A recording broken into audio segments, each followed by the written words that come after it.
હવે આપણે લઈએ વિદ્યુત ચુંબકીય તરંગો ઉત્પન્ન કરવા માટે હર્ટ્ઝનો પ્રયોગ, બરાબર. અને હર્ટ્ઝ એને જે સાધન યુઝ કર્યું વિદ્યુત ચુંબકીય તરંગો ઉત્પન્ન કરવાની, એને આપણે શું કહીએ છીએ? Hertzian dipole. ડાયપોલ શબ્દ આપણને ખબર છે, બે ધ્રુવ હોવા જોઈએ ઓપોઝિટ એકબીજાથી, બરાબર, અને બંને વચ્ચે અમુક અંતર હોવું જોઈએ. હવે આ ડાયપોલની રચના કેવી રીતે કરેલી છે? તો જો એની માટે આવું છે કે આપણી પાસે આ બે સળિયા છે ધાતુના,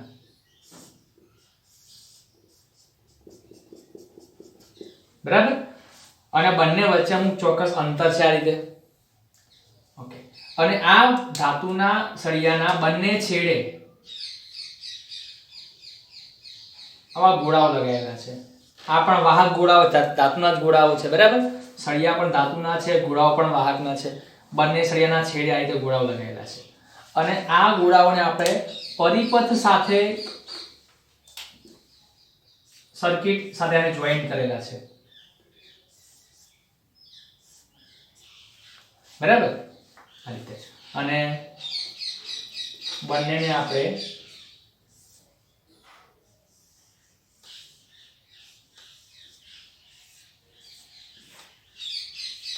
ઇન્ડક્શન કોઇલ થી જોડેલા છે. ઇન્ડક્શન કોઇલ કોને કહેવાય? તો ચિંતા ના કરતા, અને આપણે ઇન્ડક્ટર માંથી બનાવીએ છીએ. અને ઇન્ડક્ટર તમે ડિટેલમાં ભણશો વિદ્યુત ચુંબકીય પ્રેરણ ચેપ્ટરમાં, બરાબર. પણ જો ફિઝિક્સમાં આવું જ હોય છે, ઘણા વર્ડ્સ જે છે એ તમને જ્યારે સ્ટેપ બાય સ્ટેપ એને ભણીશું ત્યારે આવશે. પણ અમુક સાધનો એવા છે કે જે આપણા યુઝ થાય છે, બરાબર, તો એને આપણે નામકરણ કરવું પડે. તો આ છે આપણું ઇન્ડક્ટર કોઇલ, અથવા તો એને આપણે ઇન્ડક્શન કોઇલ પણ કહીએ છીએ. Induction coil. કોઇલ મતલબ શું? કોઇલ મતલબ ગૂંચળું. કોઇલ આપણે શબ્દ સાંભળ્યો છે, ગૂંચળું, બરાબર, તારનું એક ગૂંચળું છે. ઇવન ઇન્ડક્શન કોઇલ આવી હોય છે, જુઓ આવું એક સ્પ્રિંગ જેવું ગૂંચળું હોય છે ઘણા બધા આંટાઓનું, અને એમાંથી આપણે કરંટ પાસ કરીએ છીએ આ રીતે. તો આવી એક રચના છે. ઇન્ડક્શન કોઇલનો યુઝ શું છે? તો હાઈ વોલ્ટેજ મેળવવા માટે. હાઈ વોલ્ટેજને કહેવાય હાઈ ટેન્શન, એચટી અને એલટી. એચટી એલટી શબ્દ મેં આગળ તમે સમજાયેલો છે ડેવિશન ગરમરના પ્રયોગમાં. લો ટેન્શન, હાઈ ટેન્શન. તો આપણા ઘરમાં જે વીજળી આવે છે, ઇલેક્ટ્રિસિટીનો જે તાર છે એ કેવું હોય? લો ટેન્શન, મતલબ લો વોલ્ટેજ હોય, 220 વોલ્ટ, 230 વોલ્ટ. અને જે પેલા મોટા થાંભલાઓ જાય છે ટ્રાન્સમિશનના, ખેતરોમાંથી જાય છે, બરાબર, ઊંચા થાંભલા હોય છે, ત્યાં એ જે લાઈન છે હાઈ વોલ્ટેજની હોય એને શું કહેવાય? High tension. તો ઇન્ડક્શન કોઇલનો ઉપયોગ શું? તો કે વધુ ઊંચો વિદ્યુત સ્થિતિમાનનો તફાવત મેળવવાનો છે, હાઈ ટેન્શનનો વોલ્ટેજ. ક્લિયર? ઓકે, ચલો. હવે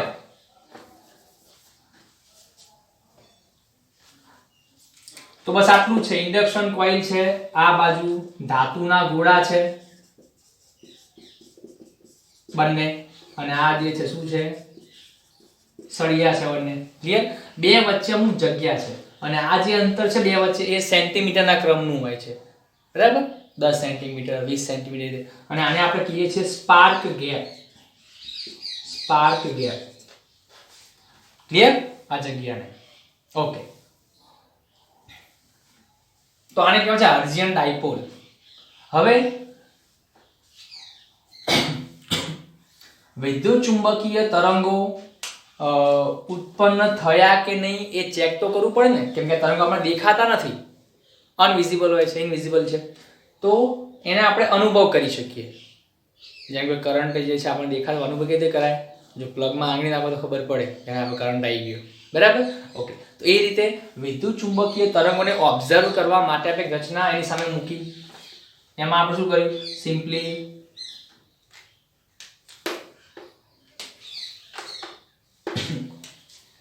અહીંયા એક આપણે આવું એક તાર મૂક્યો, અને એના બે છેડા રીતે કરી નાખ્યા. ક્લિયર? આ નોર્મલ તાર છે આપણો. આ તારના બે છેડા, એટલે મતલબ આખું લૂપ પૂરું નથી, આખી રિંગ નથી, બરાબર, ખાલી રિંગના બે આટલો જે ભાગ છે રિંગનો ભાગ નથી, આ રીતે છે. તો આને આપણે શું કહીશું? રિસીવર કહીશું. રિસીવર મતલબ મેળવનાર. અને આને શું કહીશું આપણે? ટ્રાન્સમીટર કહીશું. ટ્રાન્સમીટર મતલબ ટ્રાન્સમિટ કરવું, મોકલવું. તો આ શું કરશે, આ જે રચના છે શું કરશે, વિદ્યુત ચુંબકીય તરંગોને મોકલશે, ટ્રાન્સમિટ કરશે. અને આ શું કરશે, રિસીવ કરશે અને મેળવશે. સમજાય છે? તો ટ્રાન્સમીટર, રિસીવર. નોર્મલી આપણે કહી શકીએ કે જ્યારે આપણે કોઈને ફોન લગાવીએ છીએ ત્યારે આપણો ફોન શું કરશે, એક પ્રકારના વિદ્યુત ચુંબકીય તરંગો ક્રિએટ કરશે. અને એ જે છે એ જેને ફોન લગાવીને ફોનમાં જશે તરંગો, તો આપણો મોબાઈલ ફોન શું કહેવાય, એક પ્રકારનું ટ્રાન્સમીટર કહેવાય. એટલે કે આપણા મોબાઈલ ફોને વિદ્યુત ચુંબકીય તરંગો ઉત્પન્ન કર્યા, એને ટ્રાન્સમિટ કર્યા. અને જેને ફોન આપણે લગાવીએ છીએ એ શું કહેવાય, એનો ફોન શું કહેવાય, રિસીવર કહેવાય. એને આપણા તરંગો મેળવ્યા. બરાબર? તો આ રીતે વિદ્યુત ચુંબકીય તરંગોમાં શું હોય, એક મોકલનાર હોય અને બીજો મેળવનાર હોય. એ બેની વચ્ચે આપણું કમ્યુનિકેશન જે છે એ થાય છે. ક્લિયર? તો આપણી હર્ટ્ઝના પ્રયોગમાં આટલી રચના છે. અને રચના શું કહે છે આપણે, હર્ટ્ઝિયન ડાયપોલ. ક્લિયર? ઓકે. હવે ઇન્ડક્શન કોઇલમાં શું થાય છે કે આપણે હાઈ વોલ્ટેજ આપેલો છે, તો કોઈ એક સમયે માની લો કે ભાઈ આ જે ગોળો છે એ -q ચાર્જ છે આ ગોળા ઉપર, અને આ ગોળા ઉપર +q ચાર્જ છે. ક્લિયર? આ રીતે કોઈ એક સમય આવો હશે કે બે વચ્ચે આપણે પોટેન્શિયલ ક્રિએટ કર્યો છે, તો એક પ્લસ હશે અને એક માઇનસ હશે. આ રીતે. ઓકે. હવે કેવું થાય જુઓ, આ -q ચાર્જ છે, આ +q ચાર્જ, બંને શું કરશે, બીજાને એટ્રેક્ટ થવાના. ક્લિયર? આ બંને જેના આકર્ષી બળના કારણે અહીંયાથી જે નેગેટિવ ચાર્જ છે ગતિ કરી અને સળિયામાં થઈને ક્યાં આવી જવાનો, અહીંયા સુધી આવી જવાનો. બરાબર? અને અહીંયા આપણે માની શકીએ કે અહીંયા જે પોઝિટિવ ચાર્જ છે ગતિ કરી અને અહીંયા સુધી આવી જવાનો. તો આ બાજુ નેગેટિવ ચાર્જ મતલબ ઇલેક્ટ્રોન તમે માની શકો, નેગેટિવ ચાર્જને, અને આ બાજુ પોઝિટિવ ચાર્જ અને પ્રોટોન માની શકો તમે. બરાબર?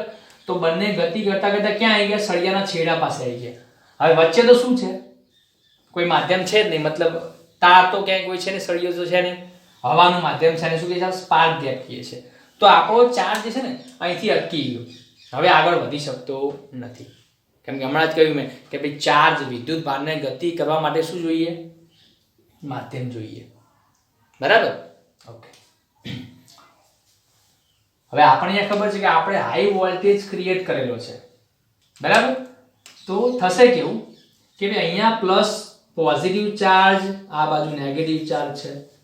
નેગેટિવ ને ક્યાં જવું છે, પોઝિટિવ તરફ જવું છે, અને પોઝિટિવ ક્યાં જવું છે, નેગેટિવ તરફ જવું છે. પણ પ્રોબ્લેમ શું છે, વચ્ચેનો ગેપ પસાર થઈ શકતો નથી.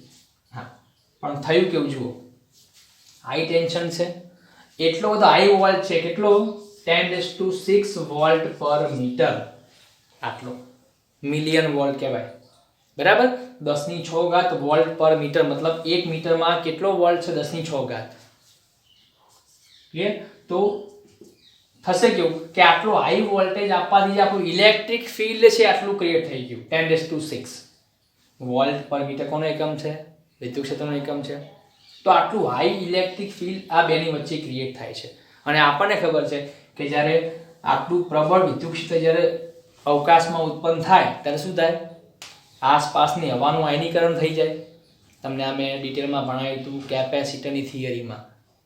બરાબર? ગોળાનું એક્ઝામ્પલ લઈને કે ભાઈ ગોળા પર ચાર્જ આપતા જાઓ એમ વિદ્યુત સ્થિતિમાન વધતું જાય, વિદ્યુત ક્ષેત્ર વધતું જાય, અને વિદ્યુત ક્ષેત્ર વધતા વધતા અમુક લિમિટ, એને શું કહેતા હતા આપણે, ડાઇલેક્ટ્રિક સ્ટ્રેન્થ. જો ડાઇલેક્ટ્રિક સ્ટ્રેન્થને જો વટી જાય ને તો ભાઈ હવે આસપાસની જે હવા છે એ અવાહક રહેશે નહીં. શું થવાનું, એ હવાનું આયનીકરણ થવાનું. બરાબર?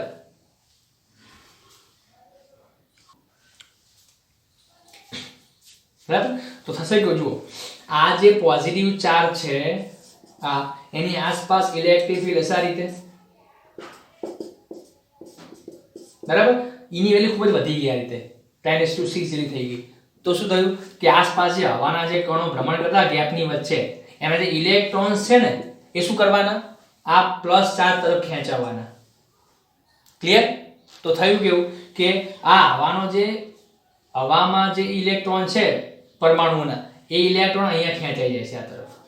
તો શું થશે કે આ તો પોઝિટિવ ચાર્જ કેવો થઈ ગયો, આપણે ઇલેક્ટ્રોન મેળવવાથી ન્યુટ્રલ થઈ ગયો, તટસ્થ થઈ ગયો.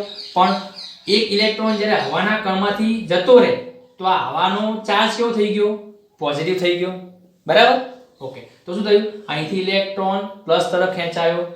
બીજો જે હવાનો કણ છે, બરાબર, આ પોઝિટિવ ચાર્જ છે તો આ પોઝિટિવ શું કરી નાખ્યું કે આ આવાના ઇલેક્ટ્રોનને ખેંચી નાખ્યું પોતાની તરફ, તો આ આવાનો કણ પાછો કેવો થઈ ગયો પોઝિટિવ થઈ ગયો.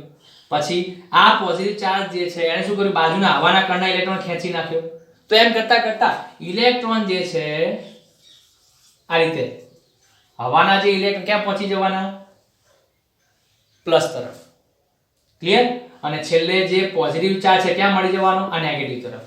તો આપણે શું કહીશું કે સ્પાર્ક ગેપ જે છે એમાં શું દેખાય આપણને તણખા દેખાય છે. સ્પાર્કનો મતલબ શું થાય તણખા. તો આપણે એવું જોયું કે જ્યારે આપણે હાઈ ટેન્શનનો વોલ્ટેજ અને આપીએ છીએ ને આ રીતે ત્યારે આ બેની વચ્ચે આ જે સ્પાર્ક ગેપ છે એમાં સ્પાર્ક થાય છે. કેમ સ્પાર્ક થયો તો કે ઇલેક્ટ્રોન જે છે ને આપણા જે હવાના કણના એ ગેપમાંથી પસાર થઈ જાય છે આ રીતે 1 by 1 ઇલેક્ટ્રોન ગતિ કરે છે.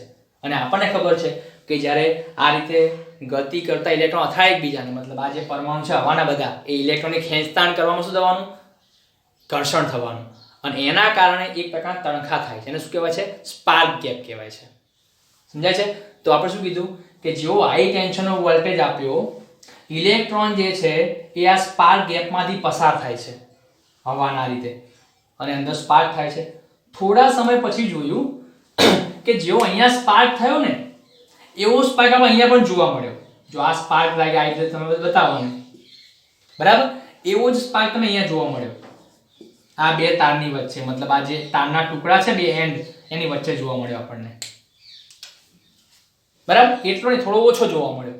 અહીંયા જેટલો એની તીવ્રતા હતી એના કરતાં થોડી ઓછી તીવ્રતા હતી પણ એ જ સમયે આપણને જોવા મળ્યો. હવે આપણને ખબર છે કે ભાઈ આ તો નોર્મલ તાર છે આમાં તો કોઈ બેટરી પણ કશું છે જ નહીં બસ આ તો નોર્મલ આપણો બે તારના છેડા આમ આ રીતે રાખેલા છે સામસામે એકબીજાની. તો અહીંયા કેમનો સ્પાર્ક આવ્યો તો આપણને ખબર પડી કે ભાઈ અહીંયા સ્પાર્ક થવાથી એની અસર અહીંયા કેમ થઈ તો કે જરૂર રસ્તામાં કોઈ એ ઉર્જા લઈ ગયું છે મતલબ કંઈક ટ્રાન્સફર થયું છે સ્થાનાંતર કોઈનું થયું છે. જો અહીંયા સ્પાર્ક બંધ થઈ જાય તો અહીંયા પણ બંધ થઈ જાય છે. તો આપણને ખબર પડી કે ભાઈ અહીંયા જે ઉર્જા ક્રિએટ થઈ એ ઉર્જા અહીંયા પહોંચી કઈ રીતે તો આપણને આગળ તરંગમાં ખબર હતી કે તરંગનો યુઝ શું છે તો કે તરંગો ઉર્જાનું સ્થાનાંતર કરે છે એનર્જી ટ્રાન્સફર કરે છે. તો જરૂર અહીંની ઉર્જા ટ્રાન્સફર થઈ ગઈ અહીંયા સુધી અને કોણ લઈ ગયું હશે તો પછી આપણે ઘણા બધા શોધખોળ કરી પ્રયોગો કરી પછી ખબર પડી કે ભાઈ શું ઉત્પન્ન થયું વિદ્યુત ચુંબકીય તરંગો ઉત્પન્ન થયા અને આ વિદ્યુત ચુંબકીય તરંગો જે છે એ પ્રસરણ પામ્યા અહીંયાથી ઉત્પન્ન થયા અને આગળ ગયા અને એની ઉર્જા અહીંયા આપી દીધી. ક્લિયર? તો આ રીતે ઇલેક્ટ્રોમેગ્નેટિક વેવની જે સંકલ્પના છે જે આપણે ઇમેજિનેશન કર્યું હતું એ પછી અહીંયા સાબિત થયું. બરાબર? કેમ કે આપણને ખબર છે કે બીજું તમે શું વિચારી શકો તો કે તરંગો અલગ અલગ પ્રકારના આપણે ભણ્યા છીએ પણ એમાંથી કોઈ પણ પ્રકારના તરંગો હતા નહીં. ક્લિયર? પછી માધ્યમ દૂર કરીને આ પ્રયોગ કર્યો આસપાસનો તો પણ સ્પાર્ક જોવા મળ્યો. તો આપણે શું કહીએ કે ભાઈ એ તરંગો જે કેવા હોવા જોઈએ બિન યાંત્રિક હોવા જોઈએ અને પછી સાબિત થયું કે બે વિદ્યુત ચુંબકીય તરંગો છે. તો આને શું કહીએ છીએ આપણે હર્ટ્ઝિયન ડાયપોલ. ક્લિયર? બહુ સાદી રચના છે આપણી. તો આ રીતે સ્પાર્ક ગેપની અંદર સ્પાર્ક ઉત્પન્ન કરીને આપણે શું ક્રિએટ કર્યું વિદ્યુત ચુંબકીય તરંગો. બરાબર? અને આ તરંગો આપણને ખબર છે કે ભાઈ ઉત્પન્ન થયા પછી ત્યાં ઊભા રહેતા નથી એ આગળ વધવાના છે. એમ તરંગો આગળ વધ્યા તો અહીંયા ઉર્જા ટ્રાન્સફર થઈ. સમજાય છે? ઓકે. તો આ રીતે વેવ જે છે એ ક્રિએટ થાય છે. હવે તમને નવાઈ લાગશે કે વિદ્યુત ચુંબકીય તરંગો ઉત્પન્ન કઈ રીતે થાય છે.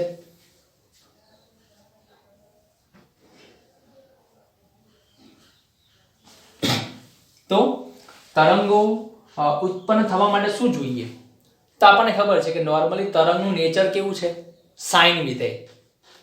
તરંગો આગળ વધે છે પ્રસરણ પામે છે કયા ફોર્મમાં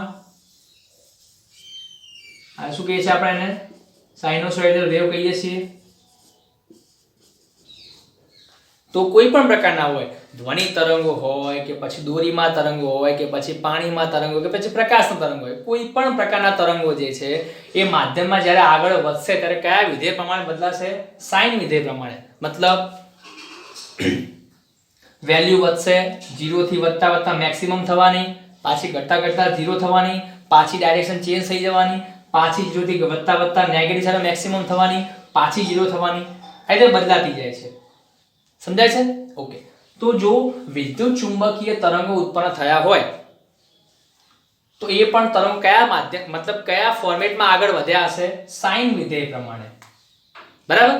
હવે આપણને ખબર છે કે સાઇન વિધેયની અંદર વેલ્યુ અચળ જળવાતી નથી, વેલ્યુ ચેન્જ થતી સમય સાથે, ઉપર નીચે વેલ્યુ બદલાતી જાય છે. તમે જોઈ શકો છો કે અહીંયા આટલી વેલ્યુ છે, અહીંયા આટલી વેલ્યુ, અહીંયા મેક્સિમમ છે, અહીંયા ઘટી છે, આ રીતે નેગેટિવ મેક્સિમમ છે. તો મતલબ શું કે વિદ્યુત ચુંબકીય તરંગો જેના પણ બનેલા છે એની વેલ્યુ સમય સાથે બદલાતી હોવી જોઈએ. હવે એક વસ્તુ આપણને ખબર છે કે ભાઈ નામ જ છે વિદ્યુત ચુંબકીય તરંગો, તેમાં શું હશે? તો કે આની અંદર વિદ્યુત ક્ષેત્ર હશે અને એની ચુંબકીય ક્ષેત્ર હશે. સમજાય છે? તો બે ક્ષેત્રો વિદ્યુત અને ચુંબકીય ક્ષેત્રો બંને ભેગા થઈ જાય તો શું બનાવે? વિદ્યુત ચુંબકીય તરંગો બનાવે છે. આનો મતલબ શું થાય કે ભાઈ આની અંદર વિદ્યુત ચુંબકીય તરંગની અંદર વિદ્યુત અને ચુંબકીય ક્ષેત્ર સમય સાથે બદલાતું હોવું જોઈએ, તો જ આપણા તરંગો આ ક્રિએટ થવાના છે અને તો જ તરંગો આગળ વધવાના છે. કેમ કે આપણને તરંગનું નેચર તો ખબર જ છે કે બદલાતું જાય છે, વેલ્યુ એની દરેક જગ્યાએ કંપ વિસ્તાર અને માધ્યમમાં આગળ વધતા જાય છે. બરાબર? ઓકે.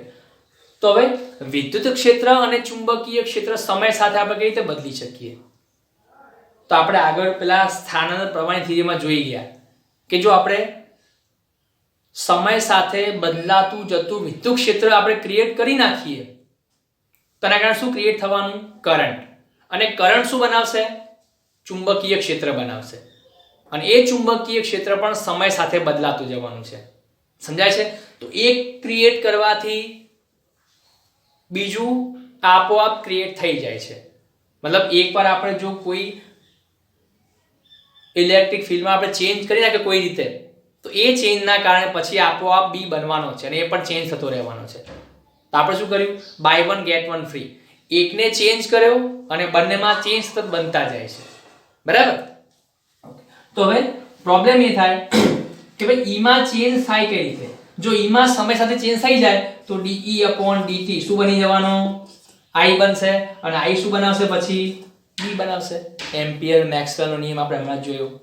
ક્લિયર?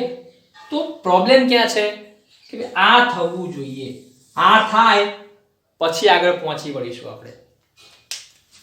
હવે સમય સાથે બદલાવ જો વિદ્યુત ક્ષેત્ર કઈ રીતે ક્રિએટ થાય છે તો એના માટે શું કરવું પડે? તો આપણને ખબર છે કે વિદ્યુત ભાર જે છે એ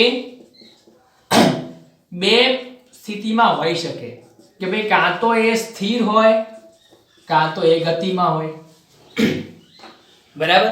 ઓકે. સ્થિર વિદ્યુત ભાર શું ઉત્પન્ન કરશે? ફક્ત વિદ્યુત ક્ષેત્ર ઉત્પન્ન કરશે. Only electric field. ફક્ત ઈ જ ક્રિએટ થવાનું છે. બરાબર? જ્યારે વિદ્યુત ભાર ગતિમાં હોય, હવે ગતિ પાછી બે પ્રકારની હોય. એક અચળ વેગથી ગતિ થાય અને બીજી ગતિ કેવી હોય? પ્રવેગી ગતિ હોય. સમજાય છે? સ્થિર ચાર્જ શું ક્રિએટ કરે? ઓન્લી ઇલેક્ટ્રિક ફીલ્ડ, વિદ્યુત ક્ષેત્ર ક્રિએટ કરશે. હવે લઈએ કે જો વિદ્યુતભાર આપણો ગતિમાં છે તો ગતિ પાછી બે પ્રકારની, અચળ વેગ અને અચળ પ્રવેગ. ક્લિયર? હવે જુઓ, ગતિમાં વિદ્યુતભાર છે પછી ભલે એ અચળ વેગથી ગતિ કરતો હોય કે ના હોય, શું ક્રિએટ કરશે? E પણ ક્રિએટ કરશે અને B પણ ક્રિએટ કરશે. આ પણ શું કરશે? પ્રવેગથી ગતિ કરતો હોય તો પણ ચાર્જ ગતિમાં તો છે જ ને. અને આગળ જોયું હતું કે ભાઈ ગતિમાં અને વિદ્યુતભાર શું ક્રિએટ કરશે? E અને B બંને. જો હવે અહીંયા પણ E અને B બંને ક્રિએટ થાય, અહીંયા પણ ક્રિએટ થાય છે. તો બે લખવાનું કારણ શું અલગ અલગ? અચળ વેગ અને અચળ પ્રવેગ માટે. તો હવે અહીંયા જુઓ કે આ જે અચળ વેગ જ્યારે અચળ વેગથી ચાર્જ ગતિ કરતો હોય અવકાશની અંદર સ્પેસમાં, એ વખતે એનું જે E અને B નું જે મૂલ્ય છે ને એમાં કોઈ ચેન્જ નહીં આવે. મતલબ આની વેલ્યુ કેવી હશે? અચળ, મતલબ સમાન. તો યાદ રાખો, અચળ વેગથી ગતિ કરતો જે વિદ્યુત ભાર છે એ સમાન વિદ્યુત ક્ષેત્ર અને સમાન ચુંબકીય ક્ષેત્ર ક્રિએટ કરશે. એની વેલ્યુમાં ચેન્જ નહીં આવે. માની લો કે એક અચળ વેગથી ગતિ કરતો ચાર્જ છે એ 15 વોલ્ટ પર મીટરનું વિદ્યુત ક્ષેત્ર બનાવે છે. તારા મૂલ્યમાં કોઈ ચેન્જ નહીં આવે, અચળ જ રહેવાનું છે. બરાબર? આવું તમે વિચારી શકો કે ભાઈ ધારો કે આ પોઝિટિવ ચાર્જ છે, એની આસપાસ આ રીતે ઇલેક્ટ્રિક ફીલ્ડ બનશે. ક્લિયર? હવે આ ધારો કે ગતિ કરે છે, કેવા વેગથી? અચળ વેગથી આમ આગળ જાય છે. તો આની આ જે પેટર્ન છે ફીલ્ડની આગળ વધવાની છે, એમાં જરા પણ ચેન્જ નહીં આવે. લાઇન જે છે ને એ બસ એ જ સ્થિતિમાં આગળ વધશે. અને એના કારણે એટલે કે અચળ વેગથી ગતિ કરશે, જે પ્રવાહ રચાશે એ પ્રવાહના કારણે જે ચુંબકીય ક્ષેત્ર બનશે એ પણ કેવું હશે? ઇક્વલ હશે, સમાન હશે. સમજાય છે? તો કહેવાનો મતલબ શું કે વિદ્યુત ભાર જ્યારે ગતિમાં હોય અને એ પણ જો અચળ વેગથી ગતિ કરતો હોય તો E અને B ની જે વેલ્યુઓ છે એ સમય સાથે બદલાતી નથી. જે પણ હશે કોન્સ્ટન્ટ રહેવાની છે. બરાબર? ઓકે. હવે આ બાજુ આવો, ગતિ પ્રવેગી લઈએ. ગતિ જો પ્રવેગી શું થાય એની અંદર કે વેગના મૂલ્યમાં સડનલી ચેન્જ આવી જાય. પહેલા ઝડપી જાય, પાછો ધીમો પડે, પાછો ઝડપી જાય, મન ફાવે એમ ગતિ કરે. પછી ડાયરેક્શનમાં ચેન્જ આવે, તો દિશામાં ચેન્જ આવે કે મૂલ્યમાં ચેન્જ આવે વેગના, એ આપણી ગતિ કેવી કહેવાશે? પ્રવેગી. હવે ચેક કરો કે જો ચાર્જ આપણો ગતિ કરે છે પ્રવેગથી તો એનું ઇલેક્ટ્રિક ફીલ્ડ કેવું હશે? તો આપણને ખબર છે કે ભાઈ સમય સાથે વેગનું મૂલ્ય બદલાતું જાય છે, તો એના કારણે જે ઇલેક્ટ્રિક ફીલ્ડ જે ક્રિએટ થવાનું છે ને એ પણ કેવું હશે? સમય સાથે બદલાતું હોય છે. ક્લિયર? અને જો ઇલેક્ટ્રિક ફીલ્ડ સમય સાથે બદલાય, આ ચેક કરો, જુઓ dE/dt. અહીંયા જો તમે અચળ વેગથી ગતિ કરે એની અંદર તમે dE/dt લઈ લો તો એ કેવું આવે? વિકલન એનું 0 આવે. કેમ? કેમ કે E તો કેવો છે? અચળ છે, અને અચળ વિકલન કેવું થાય? 0 થાય. સમજાય છે? તો કહેવાનો મતલબ શું કે ભાઈ જો તમારે વિદ્યુત ક્ષેત્રમાં સમય સાથે ફેરફાર લાવવો છે તો એ ક્યારે પોસિબલ છે? આપણો જે ચાર્જ છે વિદ્યુત ભાર એ કેવી ગતિ કરતો હોવો જોઈએ? પ્રવેગી ગતિ. સમજાઈ ગયું? હવે કેમ મેં આખી આ કથા કરી? બરાબર? તો જો પ્રવેગી ગતિ કરતો વિદ્યુત ભાર સમય સાથે બદલાતું જતું વિદ્યુત ક્ષેત્રનું નિર્માણ કરે છે, અને એ વિદ્યુત ક્ષેત્ર જે છે જે સમય સાથે બદલાય છે એ શું રચના કરશે? પ્રવાહની. અને પ્રવાહ શું બનાવશે? પછી ચુંબકીય ક્ષેત્ર બનાવશે એમ્પિયરના નિયમ પ્રમાણે. રાઈટ? ઓકે. તો થઈ ગયું આપણું કામ કે ભાઈ પ્રવેગથી ગતિ જો થાય તો E અને B બંને કેવા હશે? Time varying. ટાઈમ વેરિંગ મતલબ સમય સાથે બદલાતા જતા.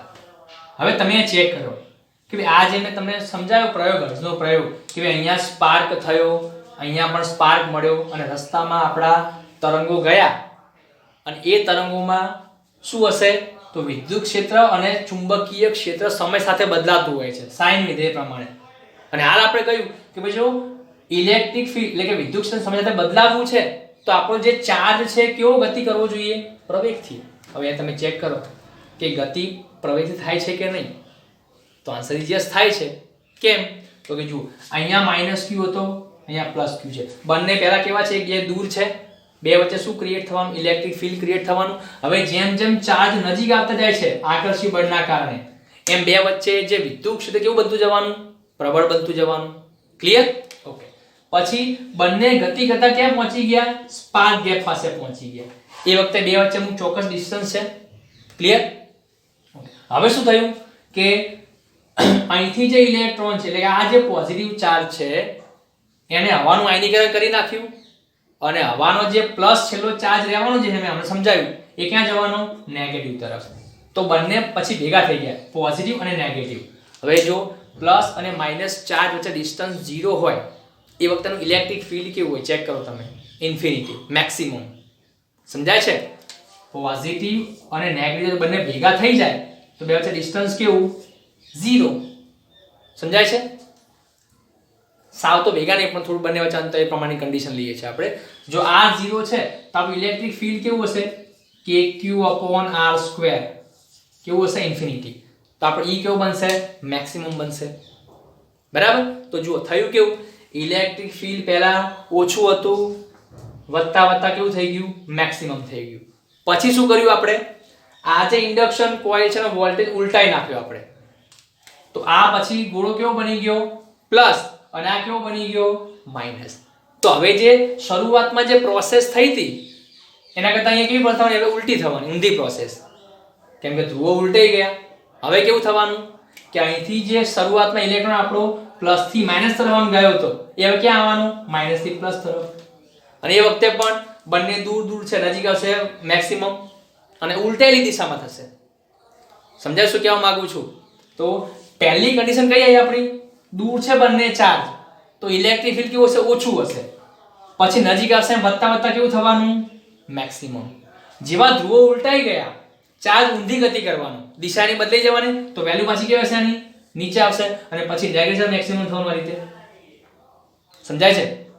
તો આ રીતે વિદ્યુત ક્ષેત્ર જે છે એ વધતા વધતા મેક્સિમમ, ઘટતા ઘટતા 0, દિશા બદલાઈ ગઈ ધ્રુવોની તો પાછું નીચે મેક્સિમમ આવી ગયું, પાછું 0 આવી ગયું. એમ ઇન્ડક્શન કોઇલમાં જેમ વોલ્ટેજ ચેન્જ થાય એમ અહીંયા ચાર્જ શું કરે છે આપણા દોલનો કરે છે. વિદ્યુત ભાર શું કરે છે દોલન કરે છે. દોલન તમને ખબર છે કે ચોક્કસ કંપ વિસ્તારની અંદર ઉપર નીચે જે ગતિ કરશે, તો આપણો ચાર્જ શું કરે છે આ પ્લસ ક્યુ અને માઇનસ ક્યુ ગોળાની વચ્ચે દોલનો કરે રાખે છે, ઉપર નીચે દિશા બદલાતી જાય છે એની. સમજાય છે? અને વેગનું મૂલ્ય પણ બદલાતું જાય છે. નજીક આવતા જેમ વેગનું મૂલ્ય વધતું જાય છે, પછી દિશા ઉલટાઈ ગઈ, પાછું વેગનું મૂલ્ય વધતું જાય છે. તો આ વેગના મૂલ્યમાં પણ ચેન્જ થાય છે, વિદ્યુતભારના દિશામાં પણ ચેન્જ થાય છે. તો આ બંને જો ચેન્જ આવી જાય તો આપણો ચાર્જ કેવી ગતિ કરી કહેવાય પ્રવેગી ગતિ કરી કહેવાય. અને સાદી ભાષામાં કહીએ તો ચાર્જ જે છે એ શું કરે છે આપણા દોલન કરે છે, અને દોલન કરતા ચાર્જની ગતિ કેવી કહેવાય પ્રવેગી. તો થઈ ગયું ગતિ પ્રવેગી છે, E અને B ના મૂલ્ય શું થવાના સમય સાથે બદલાવાના, અને જો બદલાય તો આપણે આ બધી થિયરી જે છે એ આગળ વધશે. પછી સમજાય છે? ઓકે, તો આને આપણે કહીશું હર્ટ્ઝિયન ડાયપોલ. ક્લિયર? ઓકે, તો આ પણ તમારા બુકના સિલેબસમાં છે નહીં, બોર્ડની અંદર પૂછાશે નહીં, બરાબર? છતાં પણ તમને અમે સમજાયેલું છે. આમાં કોઈ સાબિતી કે કશું છે નહીં, જસ્ટ કઈ રીતે પ્રોડ્યુસ કરીએ છીએ આપણે તરંગો એ જોવાના છે. હવે એ જે વિદ્યુત ચુંબકીય તરંગો જે છે એ કઈ રીતે ઉત્પન્ન થાય છે એ આપણે જોઈશું. મતલબ સોરી ઉત્પન્ન નહીં, પણ કેવા હોય છે, કેવા દેખાવે હોય છે. આપણને ખબર પડી કે આની અંદર બંને હોય છે, વિદ્યુત ક્ષેત્ર પણ હોય છે, ચુંબકીય ક્ષેત્ર પણ હોય છે, અને બંને સમય સાથે બદલાતા હોય છે. પણ E અને B ની ડાયરેક્શન કેવી હશે? જેમ કે આગળ આપણે ભણ્યા ચેપ્ટર 4 ની અંદર કે B ની દિશા કઈ રીતે નક્કી કરીએ છીએ આપણે લેફ્ટ હેન્ડ રાઈટ હેન્ડ રૂલના પ્રમાણે, બરાબર? પછી બળ માટે લેફ્ટ હેન્ડ રૂલ કરીએ છીએ. વિદ્યુત ક્ષેત્રના ચેપ્ટરમાં ભણી ગયા કે ભાઈ વિદ્યુત ક્ષેત્ર કઈ દિશામાં હોય છે એ બધું. તો E અને B ની જે ડાયરેક્શન છે એ કઈ હોય છે, કઈ રીતે હોય છે વિદ્યુત ચુંબકીય તરંગોની અંદર, બરાબર? એ હવે જોઈએ આપણે. ચલો, તો વિદ્યુત ચુંબકીય તરંગની અંદર વિદ્યુત ક્ષેત્ર અને ચુંબકીય ક્ષેત્ર બંને સાથે હોય છે, બંનેના જે દોલનો છે એ સાથે આગળ વધે છે, બરાબર? ઓકે, તો ઇલેક્ટ્રિક ફિલ્ડ અને મેગ્નેટિક ફિલ્ડ બંને એકબીજાને લંબ દિશામાં હોય છે. યાદ રાખો, વિદ્યુત ચુંબકીય તરંગમાં E અને B પરસ્પર કેવા હોય છે લંબ હોય છે એકબીજાને, અને તરંગ પ્રસરણ કઈ દિશામાં થવાનું તો આ બેને પણ લંબ દિશામાં. એટલે કે E શું છે ઇલેક્ટ્રિક ફિલ્ડ છે, B શું છે મેગ્નેટિક ફિલ્ડ છે, અને C શું છે પ્રકાશનો વેગ છે, મતલબ જે દિશામાં જાય છે, બરાબર? તો ત્રણે પરસ્પર કેવા હોય લંબ હોય. મતલબ કે જો E ને આપણે લઈ લઈએ કે ભાઈ x ડાયરેક્શનમાં એના દોલન થાય છે x અક્ષમાં, B ના ધારો કે થાય છે y અક્ષમાં, તો C એટલે કે તરંગ કઈ દિશામાં જતું હશે z અક્ષમાં જતું હશે. સમજાય છે? અને આપણે હમણાં જ કહ્યું હતું કે વિદ્યુત ચુંબકીય તરંગો કેવા પ્રકારના તરંગો છે લંબગત તરંગો છે. એટલે એની અંદર જે દોલન થવાના છે કણના, મતલબ જે પણ હોય એ કેવા થવાના તરંગ પ્રસરણ લંબ દિશામાં થવાના. હવે અહીંયા બે પ્રકારના જે ક્ષેત્ર છે એ વિદ્યુત ચુંબકીય તરંગો ક્રિએટ કરે છે E અને B, બરાબર? તો E અને B પોતે એકબીજાને કેવા હશે લંબ હશે, અને એ બંને લંબ દિશામાં આપણું તરંગ ગતિ કરશે. તો આપણને ખબર છે કે 3 અક્ષો જે છે એ શેમાં આવે આપણી ક્રોસ ગુણાકારમાં. શેમાં આવે ક્રોસ ગુણાકારમાં. તમે a ક્રોસ b કરો તમને શું મળે છે સદિશ c મળે છે. આનો મતલબ શું કે ભાઈ a અને b ને જે રચાતું સમતલ છે લંબ દિશામાં કોણ હશે c હશે. સમજાય છે. તો આપણે શું કહીએ કે અહીંયા પણ એવું જ છે કે ત્રણે એકબીજાને લંબ છે તો શું લખાય વિદ્યુત ચુંબકીય તરંગને સદિશ સ્વરૂપે આ રીતે લખી શકીએ સદિશ E ક્રોસ B બરાબર સદિશ C. આ રીતે B ક્રોસ E નહીં લખવાનું બરાબર. સદિશ ગુણાકાર સમક્રમી નથી. જો B ક્રોસ E લખો તો આગળ માઈનસ લખવું પડે બરાબર. દિશા ઇમ્પોર્ટન્ટ છે આની અંદર. તો પહેલા કોણ આવશે ઇલેક્ટ્રિક ફીલ્ડ આવશે પછી કોણ આવશે મેગ્નેટિક ફીલ્ડ આવશે બરાબર ઇઝ ઇક્વલ ટુ C. તો તમને ખબર પડી ગઈ કે ભાઈ વિદ્યુત ચુંબકીય તરંગોમાં કયા કયા સદિશો છે અને કઈ બાજુ તરંગ પ્રસરણ થાય છે અને ત્રણે પરસ્પર કેવા છે લંબ છે x y અને z. ક્લિયર. ઓકે ચલો હવે આપણે લઈએ કે આનો ડાયાગ્રામ ડ્રો કરીએ આપણે કે ભાઈ આ તરંગ આપણે કેમ ડ્રો કરી શકીએ. તો બહુ સિમ્પલ છે કે માની લો આ આપણા સળિયા છે આપણા જે અર્જન્ટ ડાયપોલ બનાવી આપણે એના સળિયા છે બરાબર. અહીંથી આપણા તરંગો ક્રિએટ થવાના અને આગળ વધવાના બરાબર. અને અક્ષ માની લઈએ આપણે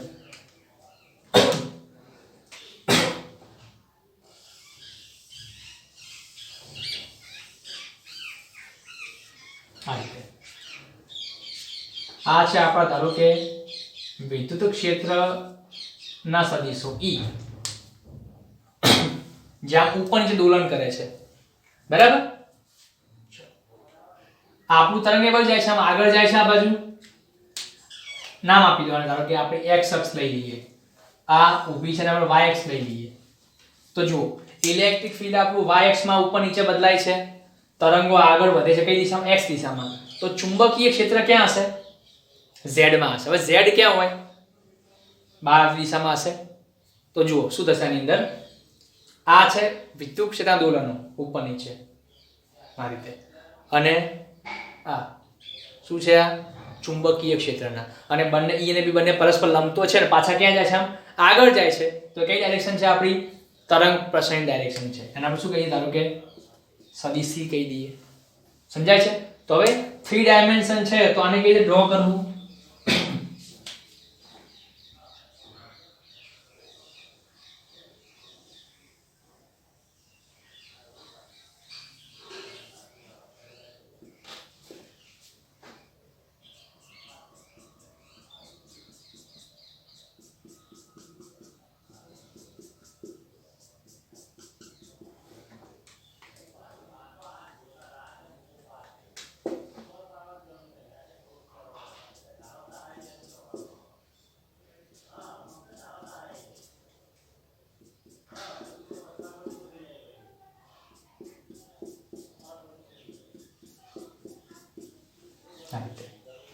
બરાબર. ઉપર નીચે E ના દોલન છે 0 મેક્સિમમ 0 નેગેટિવ મેક્સિમમ પાછું 0 અને આમ બાર અંદર આવે છે આ જે બ્લુ કલરની લાઈન થી એ શું છે આપડા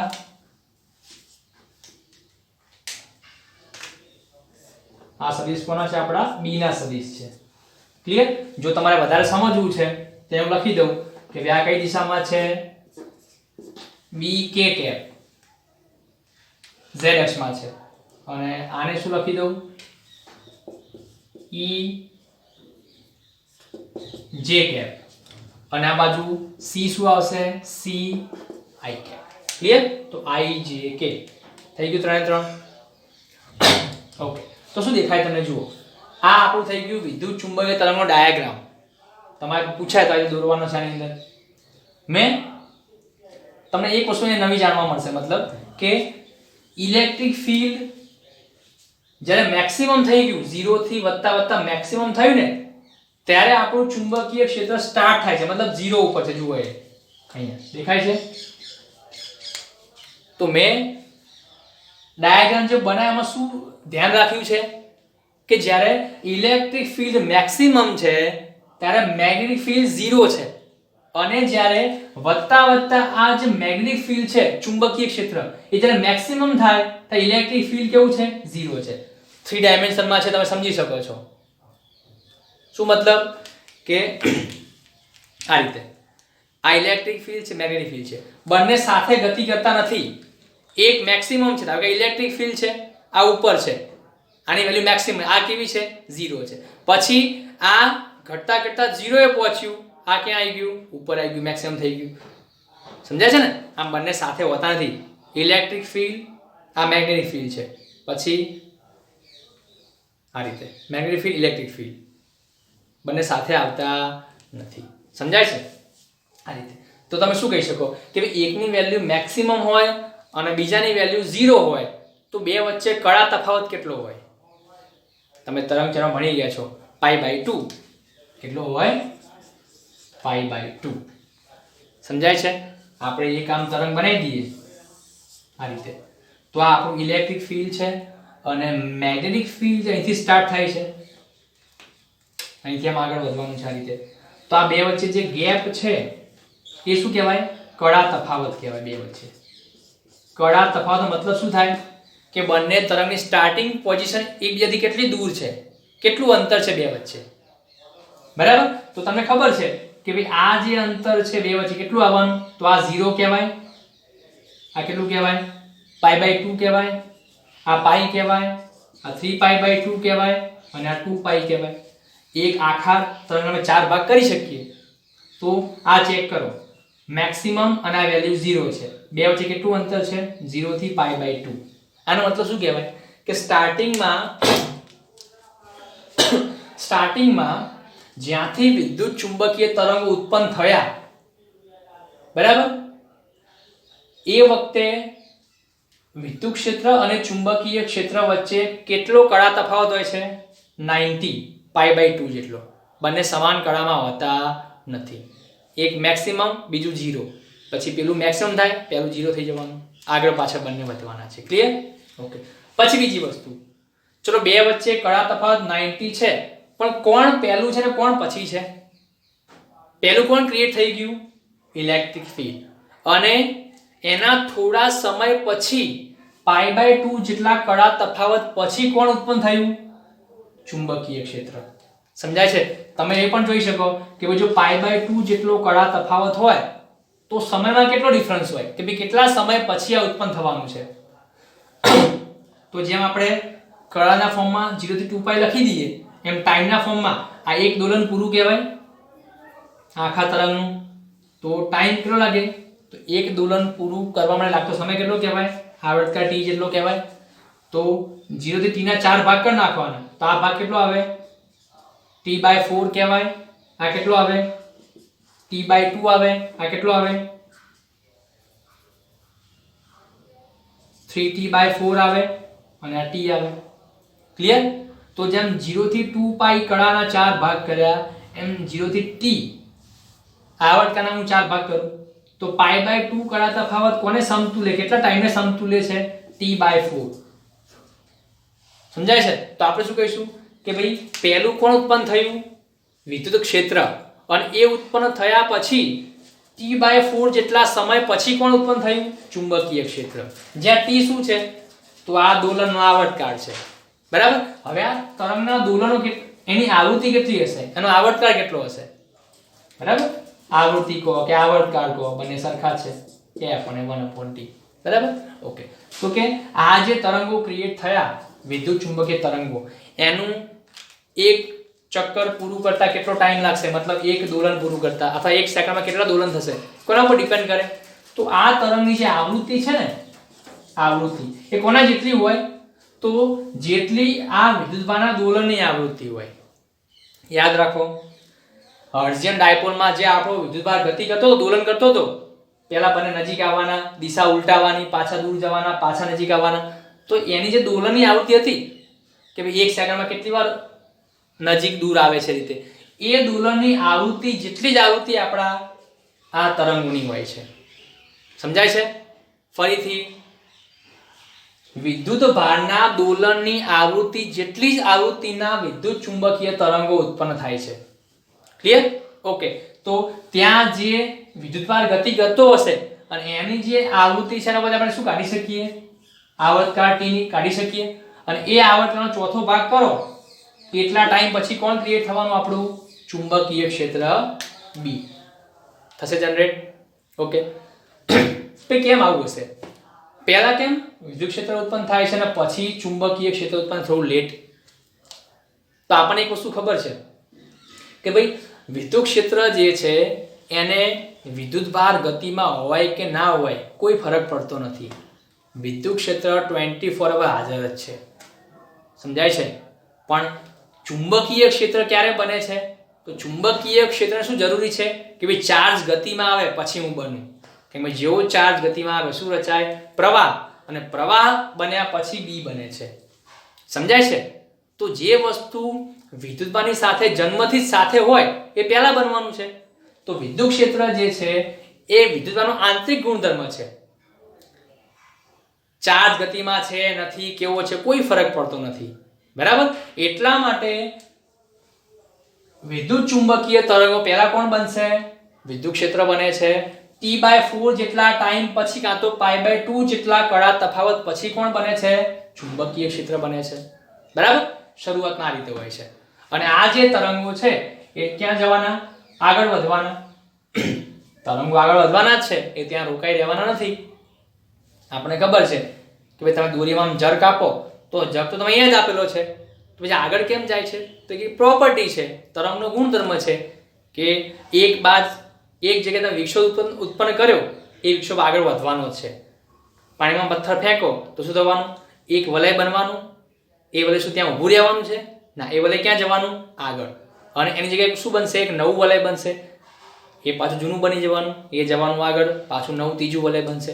એમ નવા વલય બનતા જાય છે અને જૂના જે વલય છે એ ક્યાં જવાના? આગળ પ્રસરણ પામવાના. પણ એક વસ્તુ છે કે એ વલય ધીમે ધીમે આગળ જશે અને પછી ખૂબ જ દૂર પહોંચ્યા પછી તીવ્રતા જે એની અસર કેવી થવાની? ધીમે ધીમે ઓછી થવાની છે, સમજાય છે? તો એ જ પ્રમાણે આ જે તરંગો છે હાલ જેટલી તીવ્રતાના છે એ થોડું અંતર કાપ્યા પછી આવા નહીં રહે, એનો શેપ થોડો બદલાઈ જવાનો, થોડો ચેન્જ આવવાનો. એના કંપ વિસ્તારમાં ચેન્જ આવશે, દોલન જે થાય છે એની અંદર ચેન્જ આવશે, કદાચ આ કળા તફાવતમાં પણ ચેન્જ આવી જાય, બરાબર? તો આ જે મેં ફિગર ડ્રો કરી એ કઈ જગ્યાની છે? જ્યાંથી તરંગો ઉત્પન્ન થયા એ જગ્યાની છે.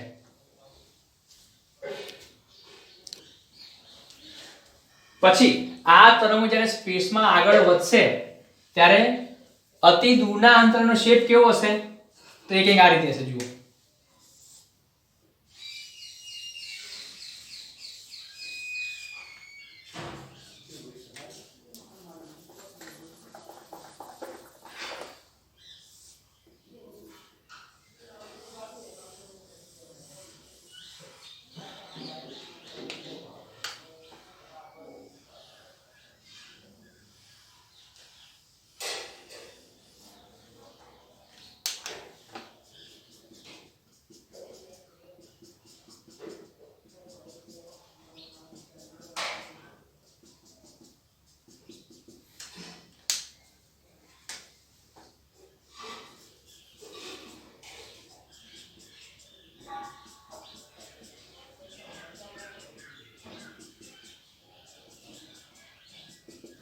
આ રીતે જુઓ, આ દૂરના અંતર માટે છે. શું અલગ દેખાય તમને આની અંદર? એક તો કંપ વિસ્તાર અહીંયા થોડો કેવો હતો? એક સરખા જેવો હતો, ઉત્પન્ન થાય એ જગ્યાએ. પણ જેવા સ્પેસમાં આગળ વધ્યા ધીમે ધીમે માધ્યમની અંદર જે પણ વિક્ષોભો છે, જે અડચણ નડે છે માધ્યમમાં તરંગોને, એના કારણે જો કંપ વિસ્તાર કેવો થઈ ગયો? ધીમે ધીમે ઘટી ગયો. જુઓ, વધારે પછી ધીમે ધીમે ઓછો કરતો ગયો છે. આ રીતે કંપ વિસ્તાર ક્રમશઃ ઘટતો જાય છે. બીજો કયો ચેન્જ જોવા મળ્યો તમને?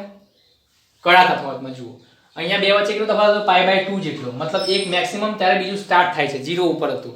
અહીંયા એવું નથી. જુઓ, અહીંયા બંને એક સાથે સ્ટાર્ટ થયા. E પણ અહીંયા છે, B પણ અહીંથી સ્ટાર્ટ થાય છે, પછી અહીંયા બંને એન્ડ પામ્યા, પાછા સ્ટાર્ટ થાય છે, પાછા મેક્સિમમ બંને સાથે થાય છે.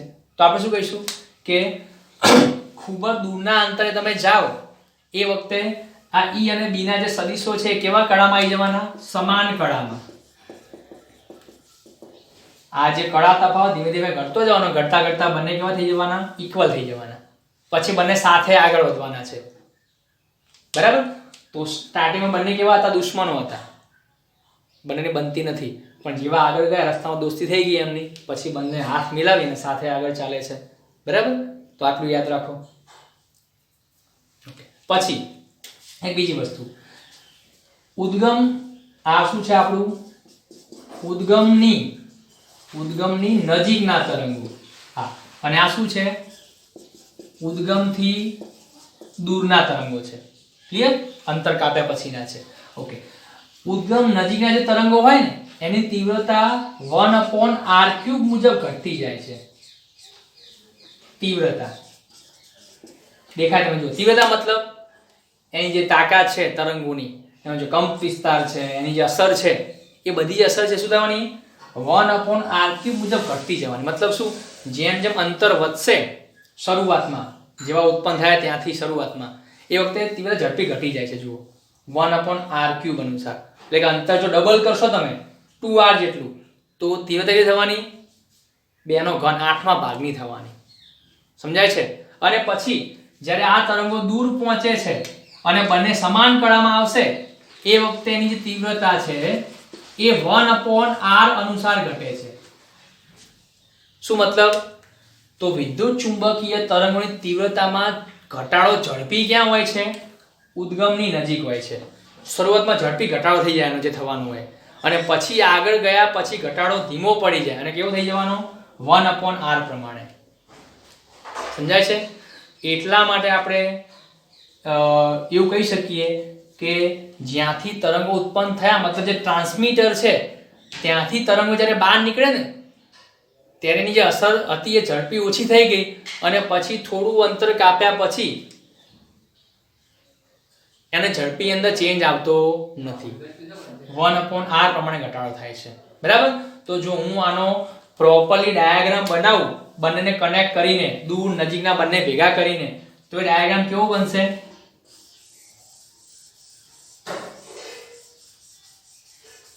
આ રીતે જો દર્શાવું છું. ફક્ત એક જ ક્ષેત્ર વિદ્યુત કાં તો ચુંબકીય, પણ બે સમજવાના. બરાબર તમારે? આ રીતે. તો જુઓ, નજીકમાં તીવ્રતા કેવી હતી? વધારે હતી. ઘટતા ઘટતા કેવી થઈ ગઈ? ઓછી. અને પછી જુઓ કેવું થઈ ગયું? સમાંતર બની ગઈ એકબીજાને. આમ મતલબ શું? હવે ઘટાડો કેવો થઈ ગયો? ધીમો પડી ગયો. હવે આની આ જ પેટર્નમાં જે છે એ આગળ જતું રહેશે. સમજાય છે?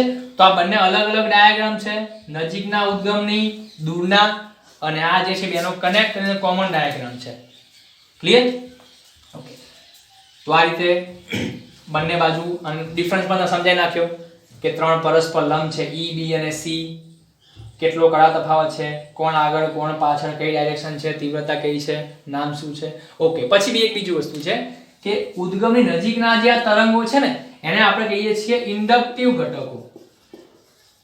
હાલ પૂરતું ખાલી એને યાદ રાખી લેજો, ગોખી લેજો. બરાબર? ઇન્ડક્ટર આપણે આગળ ભણવાના છીએ તો ચિંતા ના કરતા, પણ હાલ પૂરતું એટલું કે ઉદ્ગમની નજીકના જે તરંગો છે એને આપણે શું કહીએ છીએ? ઇન્ડક્ટિવ ઘટકો કહીએ છીએ. બરાબર?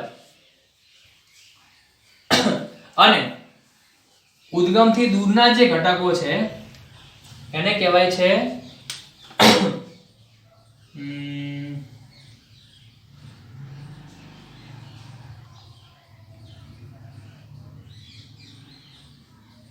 નામ ભૂલી ગયો નહીં, ઉત્સર્જિત ઘટકો એવું કંઈ કહેવાય છે.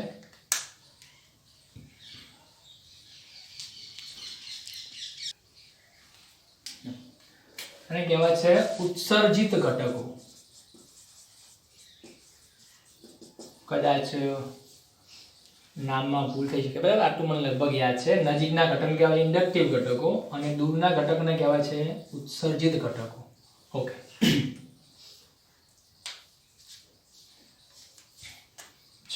તો આ થઈ ગયું આપણું હર્ટ્ઝિયન ડાયપોલ અને વિદ્યુત ચુંબકીય તરંગોનો શેપ. બરાબર? ઓકે. અને જ્યારે આની ફિગર તમને હવે નેક્સ્ટ લેક્ચરમાં આપણે જોઈશું કે વિદ્યુત ચુંબકીય તરંગના ગુણધર્મો, એની લાક્ષણિકતા કઈ છે. અને ચેપ્ટરમાં મોસ્ટ ટાઈમ પ્રશ્ન એ જ છે. બરાબર? આ બે તમને જસ્ટ એમને બેઝિક સમજાવવા માટે અહીંયા પેલું કરેલું છે.